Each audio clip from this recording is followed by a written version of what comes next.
All right, so what a beginning to the World Cup we've had yesterday, and against the odds, it was the New Zealand team that came out triumphs against a pretty strong England side.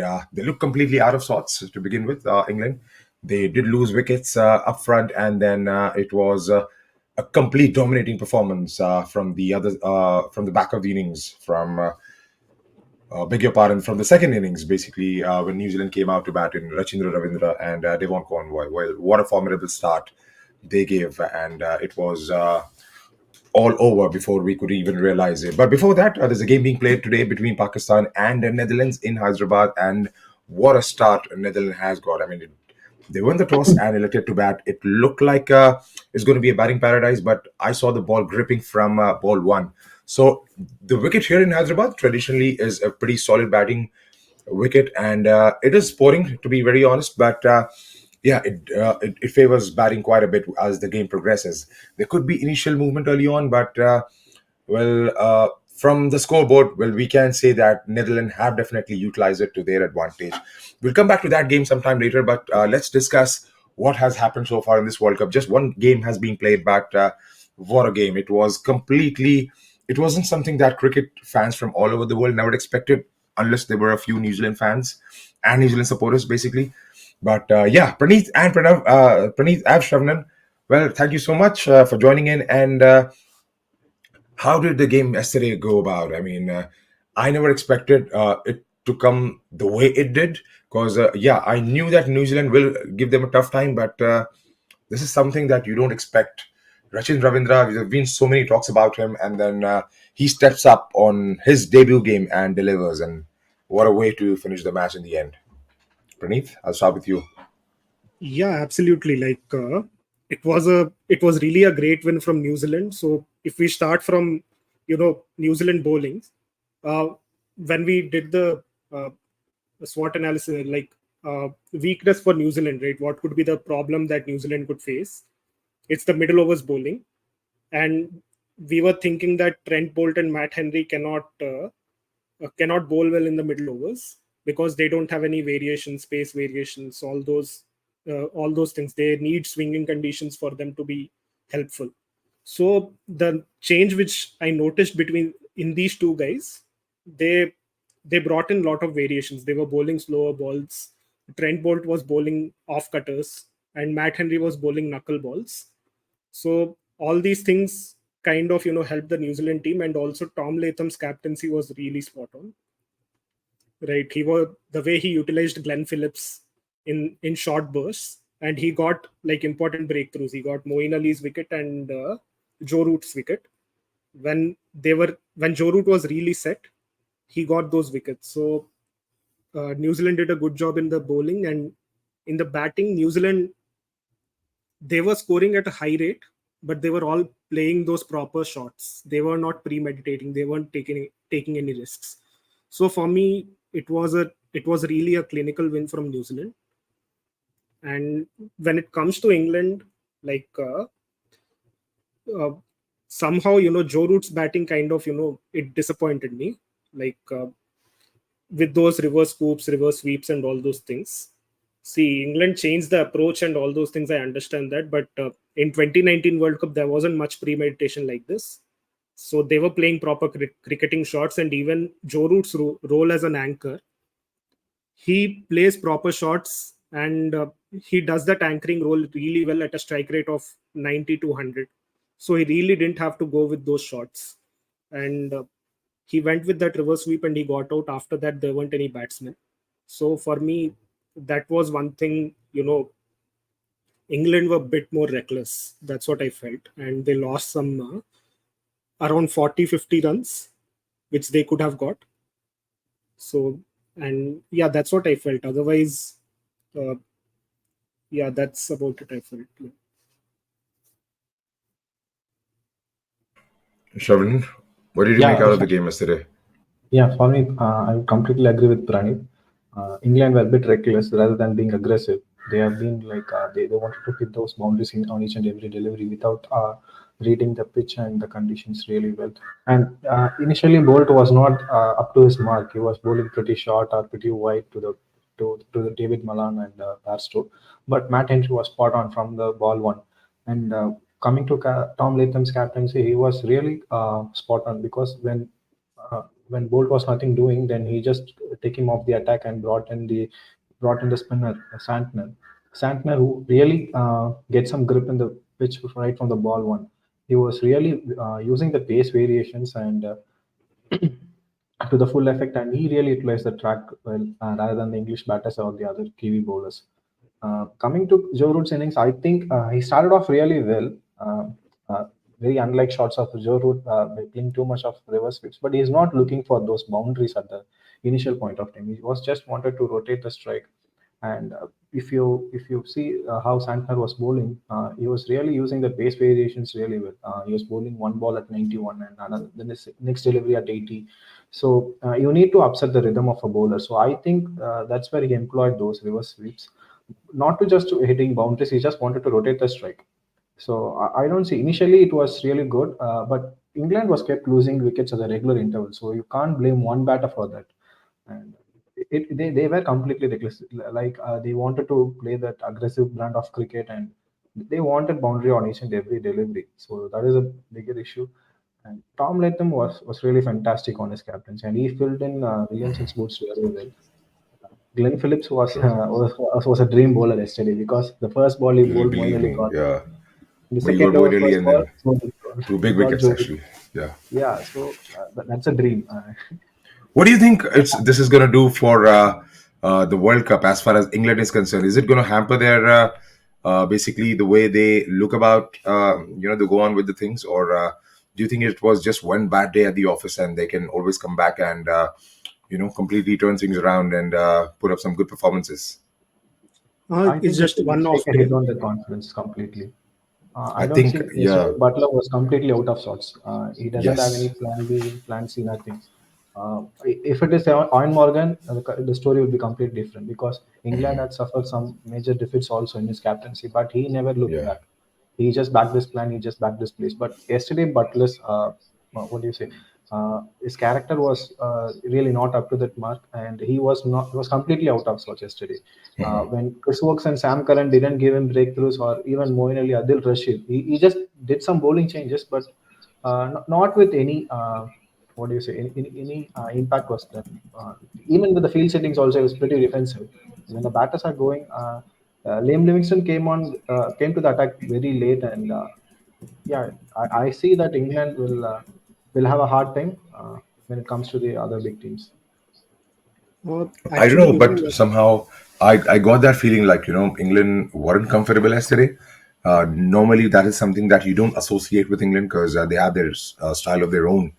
But I think it was the attacking cricket played by New Zealand. I mean, I never expected. All right, I thought looking at their team and their warm up games, the way they were approaching, and also the series against England before the World Cup, they did look like a proper unit. But this was completely different because it was the first game of the tournament, and I think, like we were mentioning in our previous session, if New Zealand, if England go on and to lose the first game, then it's gonna open up the World Cup in a way. All right, this team is beatable. So the news is not out there in that magnitude yet because it's still early days of the tournament, right? You do sense that thing. All right, this team is beatable regardless of how many batsmen they have and how many bowlers they have. So this is something that other teams have started to believe now, I guess. right, exactly. And also, like England, even in 2019 World Cup, if you see their strategy, they were like, I don't care if my bowlers concede like 320, 330 runs, because invariably we will set a higher target, and bowlers can do their job. But in yesterday's game, that didn't happen. So that's why the bowlers got exposed a bit, like with the likes of uh, Chris Wokes not getting those breakthroughs. And Sam Curran was bowling really well initially, but after that swing was gone, Sam Curran was ineffective. So if they bring in Reece Topley somewhere, it would be really great. So, and also, like you said, now initially every team were like, England could be that side that we would struggle against. but now everyone would start believing that, you know what, it's possible to win against them. True. So Shravanan, okay, we'll quickly shift across to players now, individual. How impressed were you with Rachin Ravindra? I mean, it was a big call to leave somebody like an Ishodi out and draft a youngster, a 23-year-old youngster who has done well. He did play a very good game in India in the Test match, very first Test match, and now he gets a chance at the World Cup, and he delivers. He didn't disappoint because that was a very brave call actually to open the innings with him, and he grabbed the opportunity with both hands. Also, Kane Williamson's injury was a blessing in disguise, I guess, for New Zealand because they got to try both Will Young and Rachin Ravindra. So I think Ravindra was completely out of the world yesterday. Even in his bowling, he got some hits, but he was looking threatening in the bowling as well. He's someone like who can go for runs but still give you wickets. And in the batting, he was completely dominated the England bowlers. He didn't give any chance to them. He came in at number three, but he was like opening batsman because he came to the innings at eight delivery. So even if Williamson gets fit, I think William will sit out and Rachin Ravindra will open with Conway then, and that will be a very good combination for them. With England, I think they completely lost the plot when they were not able to get that 320 or 330 Yeah. kind of score. They just I completely mean, lost the plot. to be fair to England, they were looking comfortable and on course to get those 330 because I think somehow the wicket of Harry Brook, against the run of odds, sort of started the tumble, and they lost. They kept losing wickets at regular intervals, and yeah, and right, now it's going to be a very different headache to have now. Who sits out when Kane Williamson is fit? Because I think I heard some of the commentators did say that he can take rest even in the second game and then be ready, be match fit for his third game against Bangladesh. So Bangladesh. it's going to be a very interesting call. It's a good selection headache that they have now because because now the thing is, it wasn't a one-off affair as far as uh, uh, Rachin Ravindra is concerned because he looked like a proper player. The way he was striking the ball, he looked like a top order batsman to me. Yeah, absolutely. Like you know, if Kane Williamson comes in, it's just that Ravindra will open with Conway, and Will Young will sit out. So that's uh, I mean Oh, that's okay. what's going to happen. And Will Young is not that consistent. He's basically somewhat similar to Finn Allen if you have to Yeah, put it yeah, that way, true. True. You're right? right, actually. Yeah, right. So, So okay, Shravan, what do you think England will have to do different from here on to make sure that this of the results of this sort don't hinder their way towards the top four. Now we are talking about top four from England lifting the trophy. It has taken down a tumble and come back to making it with the top four. So what different should they be doing from here on to try and make sure that that top four is still in the back for them, and then they'll see how it goes from there on, Yeah, I think towards the they final. definitely miss a bowler like Jofra Archer because in the last World Cup, Jofra Archer was their savior. Now, They believe didn't me, even sorry, like. I'm interrupting you. I have never seen Jofra Archer play except one Ashes and one World I'm Cup just final. saying that they Because were just he makes news sitting outside rather than playing more. playing more. So Yeah. exactly, so basically if you have a player at your disposal quite on less number of occasions, so it's better we not talk about, they don't think about it, we can talk about it, but Mhm. they might actually think about going with somebody like a Reece Topley. Okay, just go Yeah, with what yeah. you have now, That's where right? I'm coming actually because Yeah, they sorry, go on, they please. just miss a strike bowler like Joe Fletcher Yeah. because Chris Wokes was not that much effective when the ball was not swinging, and even Sam Curran for that case he don't have that pace, that lightning quick. Mark would have that lightning pace, but still he's bit wavered, and New Zealand batters just came on him, and he had no other clues. He will go for runs. He is our Umran Malik. So Umran Malik will go for runs and he will give you wickets. But yesterday, both the batters were playing aggressive, but not playing any reckless shots. They were just playing to the merit of the ball, and they were proper creating shots. Even Harry Brooks started on that note, but somehow he just one shot too many and he just got out. So I think bringing in Ray Stroppley will be a better option for England. And even in batting, they need to understand the situation. Not every game is going to a 370, 380 game. You just need to play to the merit of the ball and give some respect to the condition and the opponent. That's how they have to go now to get Yeah, into the like top. even in 2019 World Cup, they had a different approach, but they were never reckless, right? So in yesterday's game, like out of all those, I think 9 wickets fell down, right? How many wickets you could say that, you know what, this is bowler's wicket? Malan's Uh, wicket, I think. Malan was also like he was playing Yeah, way he was too, set it up rightly. He was set it up very well. He was yeah, not like getting those runs. he was not I getting think all those runs, yes, but still the ball was very, very away from his body. So, I can't remember like how many wickets was bowler's wicket in yesterday's game. So that was True, one true. way. You're right, actually, because it looked like for a moment that they are throwing away in the middle, especially in the middle and later part of the innings. Because there was some. Okay, look, I mean, the thing is, no matter how you would want to describe your cricket, but that's definitely not a way to come and bang bang and then just keep losing wickets and you end up scoring a below par score. I don't want to call it a below par. Yeah, yeah, it was probably because I think 292 is something which is below par on that ground.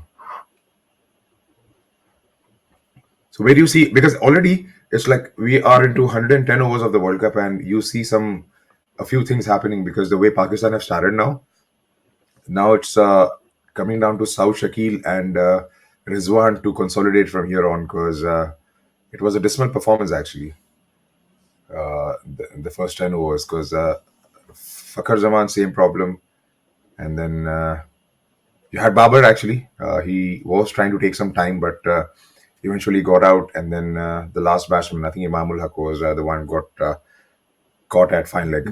So yes, it's going to be interesting to see what happens in the next a couple of days' time. Once the first round of matches are completed in about 3 more days' time. So, guys, how do you rate Joss Butler? Because he did look out of sorts to me, and then especially with a few bowling changes and stuff. So, I mean, it looked like England were caught by surprise. What has hit us, right? And because nobody expected Rachin Ravindra to go and score that 100 the way he did. Okay, maybe Conway you do expect because of the experience that he brings, and he has been amongst the runs for quite a while now, especially for the last 2 years. He's been doing really well. Yeah, I mean, that was New Zealand has the ability to bring in all these surprise packages, right? Like in 92, Martin Crowe brought in Deepak Patel, and everyone was shocked what the hell is going on. Yeah. And in 96, Chris Harris came along. So New Zealand has that ability to bring in that surprise package in every World Cup. Even in 2019 World Cup, also I think Henry Nichols surprised lot of the teams. So I think maybe yesterday's game, Joss Butler was a bit, shocked like what's going on, and he didn't have answers to that. But I hope that, I really feel that England can somehow turn things around, right? Even in the T20 World Cup last year, they lost against Ireland, but somehow they turned it back, right? So England has that So ability to do that. So it won't who, really who are they impact too much. who are they playing in the second game? Sorry. Afghanistan, I Who Afghanistan? think so. No, Afghanistan, I think. Who are Second England game, playing in I the think. second? Yeah, yeah. Second game, I think it's against Netherlands, if I'm not wrong. Really? Yeah, let's check. Yeah, Let me do. Playing against Bangladesh. Bangladesh. Yeah. And it would be very interesting to see where they play that game at. It is in Dharamshala. Okay, then I think England will have a. Obviously, they'll hold all the aces over there, and probably yeah, probably they'll. I think. Well, you never know. You can't say anything because if Netherlands goes on to beat Pakistan today, then I will stop predicting. I'll stop predicting for this World Cup. Okay. But Yeah, again, today Pakistan started off shakily, but very somehow, shakily. yeah, Yeah, usual but suspects, Rizwan and Shakil on the pitch now. Like they can. They took him But as a good Saud step. Shakil would really bank on him, right? So yeah. Yeah, they do. They don't bank on him straight away, in the sense that, all right, South, you are our go-to man at number four, but now they have to bank on him because you're not left with any other option. Right. Because if that And because okay, make no mistake, he's a really good player, but it just comes down to that selection criteria, policy, or favoritism and this and that. But then the thing is, I mean, he deserves a place in the top four. I mean, let's be very honest, because the way he bats at the number four slot, beg your pardon. But the only thing now is, he can only consolidate from here on. I mean, if he makes an impact in this game, then he's going to stay there for the rest of the tournament. I mean, there's not going to be any moving and changing and chopping done to at least to the top four. Maybe Fakar would miss out eventually if he fails the next game, because again you'll have a game against India, or maybe probably he'll play that on a reputation. So never know. but I don't know, So. like Mhm. this thing. Even if they drop Fakhar Zaman, like would you rather go with Abdullah Shafiq or you would stay with Fakhar Zaman? That's a better bet, right? Staying with Fakhar Zaman. Well, actually, yes, because you will have hope against hope that he will come good someday. Okay. Mm-hmm. Now, again, the problem is, if you give maybe 15 or 20 chances to somebody who hasn't been amongst the runs, then there is a possibility that he would, someday turn his hand up and say, all right, like, look, I'm going to go for it. And then, he will eventually go on and score 100. Again, it comes down to how consistent you are as a batting unit, right? Or how consistent Mm-hmm. you are as a player. So if you are not doing that well, and if you maybe need some time off from cricket, and then take a 8 or 10 days break, or miss out a few games, then you do so, rather than having that long a bad patch.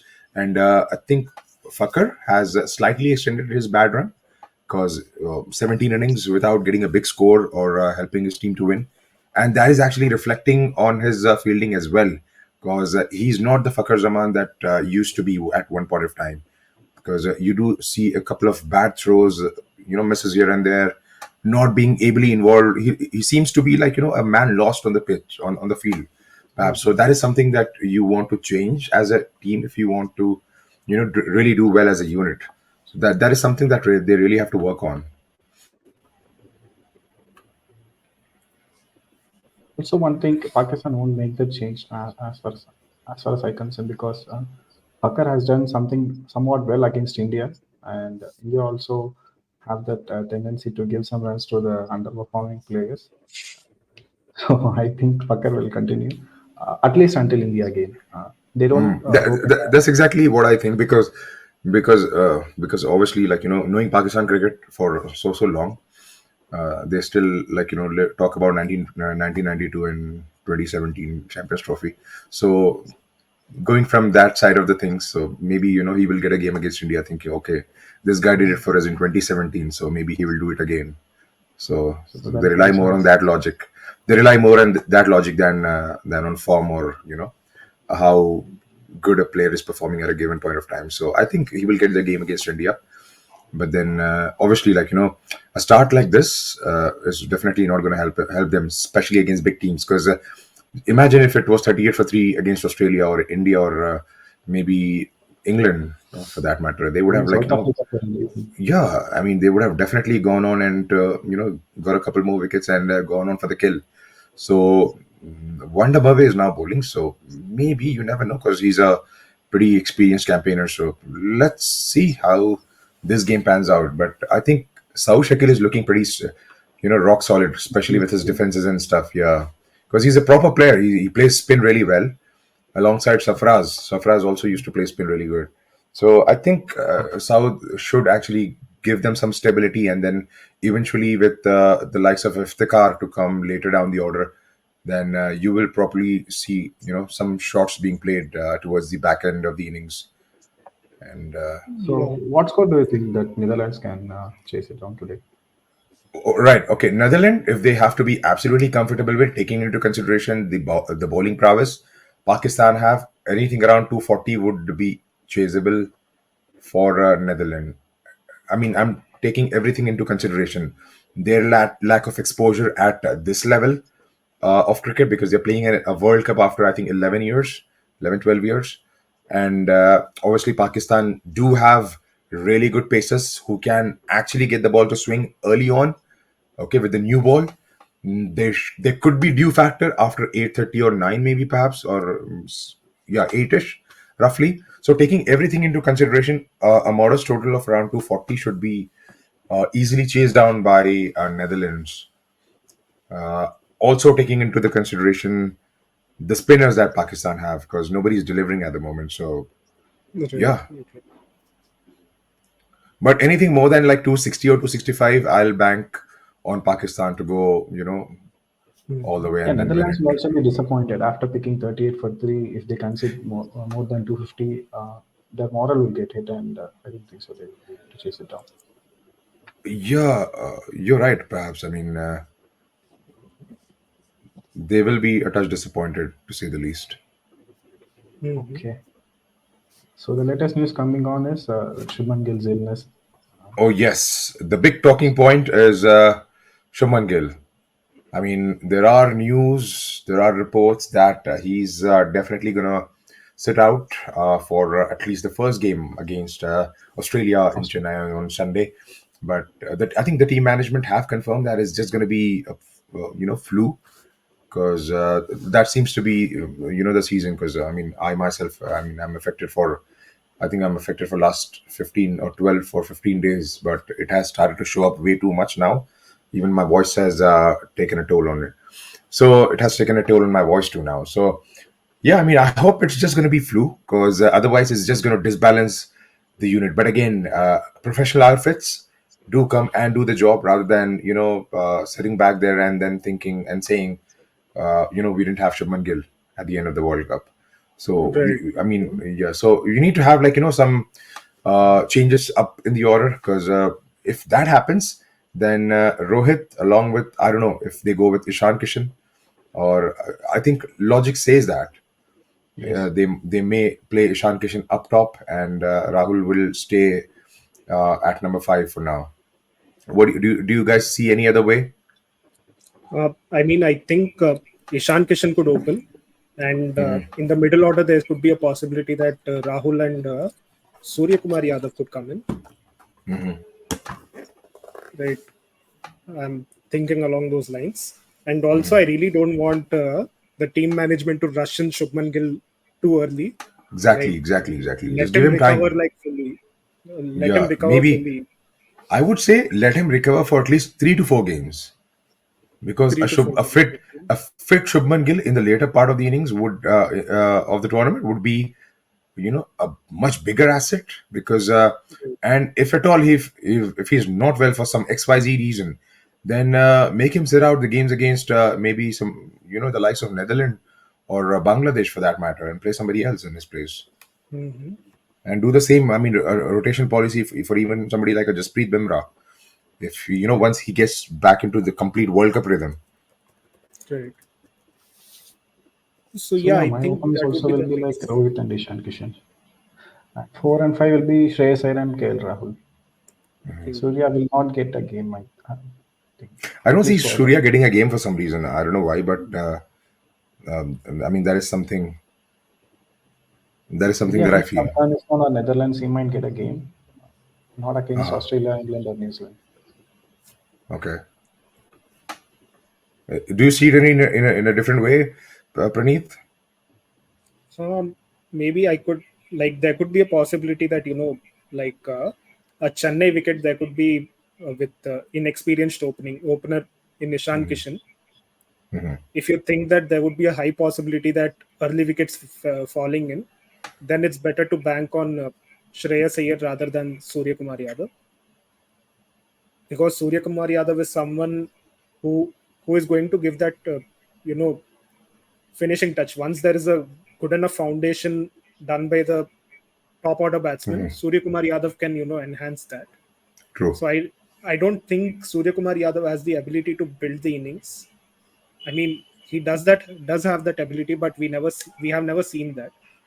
So I I could go with that logic if you feel that there is a chance of early wickets falling because of Ishan Kishan's inexperience. True. But still, I think going with Shreyas Iyer will give some more stability than going with Suryakumar Yadav. If it is a Bata wicket, then you can go with Well, Suryakumar Yadav like Mumbai I or would. Kolkata. I think if it's a choice between Surya Kumar and Shreyas Iyer, then I would. Well, look, it's going to be a different call, but I think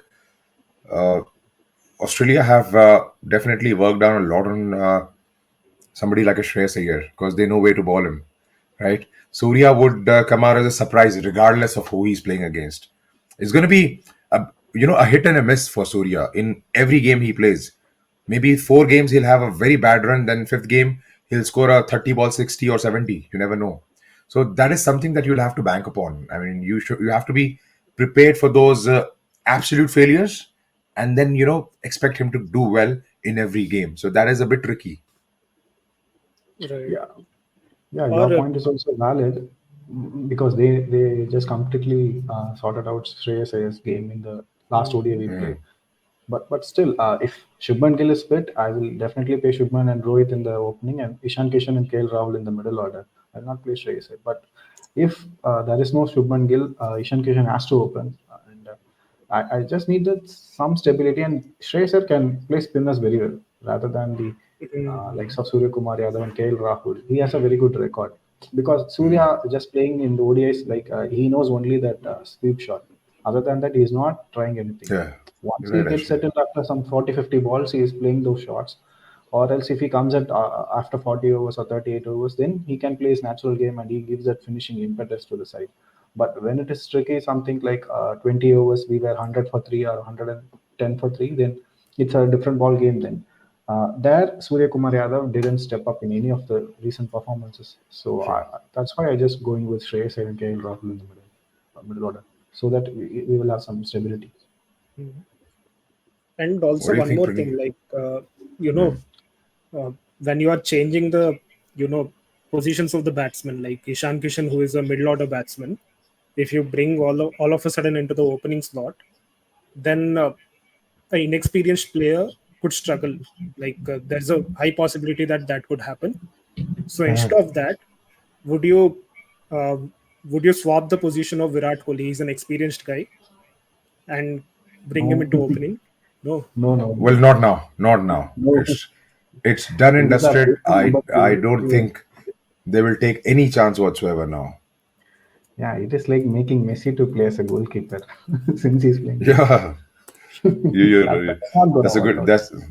that's a good point you have made, but good analogy basically. So I don't think they're gonna tinker way too much because it looks like it's gonna be a very easy swap. Just take Shubman Gill out and put Ishan Kishan in, I and think Ishan has a adaptability because he has done that. Playing one game as an yeah, opener, then he sit out many games, then he suddenly comes at number 5 and he scores runs. And if there is any one off game, he's again opening and he's going back to middle order. I think he has that adaptability, so it won't be a very big impact on that. But he will give you that very good extraordinary power play or a quiet power play. He just gets out very early. So that is pretty certain with this approach. true. Is there anything else that you guys would want to discuss? Hmm. I think we have covered everything. Yes. Right. So can we call it a day and then see again each other on a Sunday probably before the India game? Yes. Yes. Yes. That's going to be nice. So that's it. Thank you so much, guys, for joining in. And I'll talk to you guys soon, probably. Take care. Thank you, everybody. Thank you.